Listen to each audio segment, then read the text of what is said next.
Viewers, আমি আজকে আপনাদের মাঝে সকালবেলায় তথ্য জানিয়ে দিচ্ছি। আজকে সকালে থেকে আমি প্রত্যেকদিন এখন আপনারা হয়তো জানতে পারবেন যে বাংলাদেশের সোনালী আঁশ পাটের বাজার, বর্তমান বাজারটা কত টাকা করে কিনা বেচা হচ্ছে। আবারও সেই হুড়পাড় বেঁধে গেছে সোনালী আঁশ পাটের দাম। বর্তমান বাংলাদেশের সোনালী আঁশ পাটের যে আখ্যাত ছিল না, সেই আখ্যাত আবার ফিরে আসছে। কিন্তু যদিও যদিও মিডিল পর্যায়ে দাম চলে আসছে, কিন্তু গাড়ি লোড অনেক আনাচে কানাচে, কোনো জায়গায় ধরা পাট এবং ভালো পাট কোনোটা পাটটাই থাকছে না, সব গাড়ি লোডের সংখ্যায় চলে যাচ্ছে। বর্তমান আজকে বাংলাদেশের যে বর্তমান সংখ্যায় চলে যাচ্ছে, কয়েকটি জেলার তথ্যগুলো আমি প্রচার করে দিই। আজকেও আমি তথ্য প্রচার করবো। আজকে সরাসরি আপনাদের মাঝে যেগুলো কথা বলছি, যে বাংলাদেশের যে দৌলতপুর থানা এবং বাংলাদেশের কুষ্টিয়া জেলা দৌলতপুর থানার যে পাটগুলো যাচ্ছে, সেই পাটগুলো একদম কুষ্টিয়া জেলার নিম্ন গ্রেডের পাট হয়। কুষ্টিয়া জেলায় সবচাইতে নিম্ন গ্রেডের নিম্নমানের পাট পাওয়া যায় কুষ্টিয়া জেলায়। সেখানকার পাট যখন কাটতে হচ্ছে, অন্য জেলার পাটও আমি আপনাদের মাঝে জানিয়ে দেবো কাটতে হচ্ছে কিনা হচ্ছে। এখন কুষ্টিয়া জেলা দৌলতপুর থানার পাট ভালো লেভেলের পাটটা বেচা কেনা হয়েছে 2600 থেকে 2700 টাকা, কিন্তু স্কোয়ার ফরিদপুর লেভেলের মতন পাট সেটা খুব কম দরে আছে। কিন্তু পাট বেচা কেনার সংখ্যা অনেক বেশি, কিন্তু পাটের উপর ডিফেন্স করে পাট বেচা কেনা হচ্ছে, কিন্তু পাটের দাম 100 থেকে 150 টাকাও বৃদ্ধি হচ্ছে।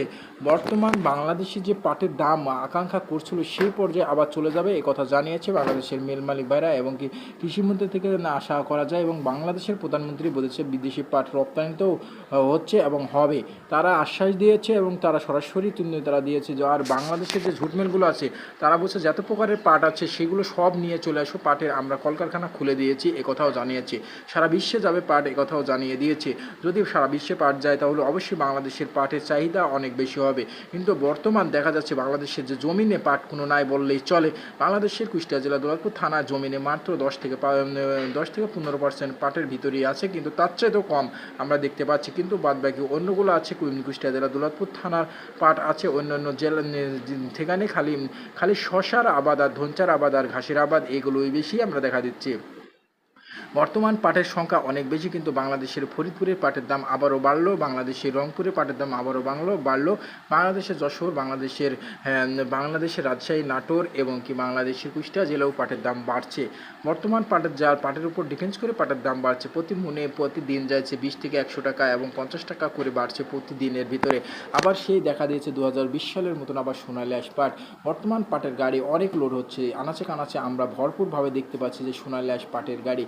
কেন বা দেখবো না, আমরা যে আশা করেছিলাম যে পাটের দাম হবে না, কিন্তু তা না, আবার বর্তমান পাটের দাম আবারও দেখা দিবে। কিন্তু পাটের যে আমরা মনে করছিলাম কলকারখানা হয়তো বন্ধ করে দিবে, কিন্তু বাংলাদেশের যে কলকারখানাগুলো আছে তারা জানতে পারছে যে সোনালী আঁশ পাট বুনবে না বলে এগুলো তারা জানিয়ে দিয়েছে, যদিও পাট না বুনে, এই কারণে আমরা পাটের দাম বাড়াচ্ছি এই কথা বলছে। কিন্তু বাংলাদেশের যে কুষ্টিয়া জেলা সব জেলার মানুষ সচেতন হয়ে গেছে, এবং যদিও পাটের দাম না হয় তাহলে কিন্তু পাট একবারে জমিনে বুনবে না, এটা 100%।